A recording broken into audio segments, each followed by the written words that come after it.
Today we're going to discuss the transaction properties, basically asset transaction properties of a database. So why do we need asset transaction properties? A transaction is a group of database read and write operations that only succeeds if all the operations within it succeed. So here's an example of a code in which money is being moved from one account to another.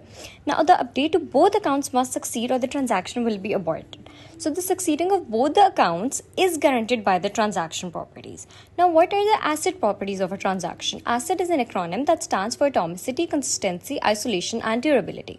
First, we're going to talk about atomicity. What is atomicity? It ensures that a transaction is treated as a single unit that either fully completes or does not execute at all. It is often summarized by the phrase all or nothing. For example, in a banking system, transferring money from one account to another involves the steps debiting the sender's account and crediting the receiver's account. Atomicity ensures that either both the steps occur or neither occurs. Then we talk about consistency. Consistency ensures that a transaction takes the database from one valid state to another, maintaining the database invariance. So it ensures that the data conforms to the rules and constraints of the database, such as foreign keys, unique constraints, and business rules. For example, if a transaction involves transferring money between accounts, the total amount of money in the system should remain the same before and after the transaction.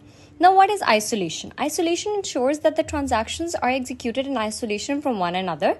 Intermediate state of a transaction is not visible to other transactions until it is complete. Transactions are often executed concurrently, and isolation prevents them from interfering with each other.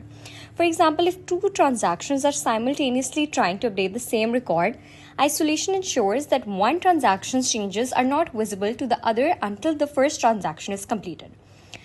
Now coming on to durability. What is durability? Durability ensures that once a transaction has been committed, it remains committed even in the case of a system failure.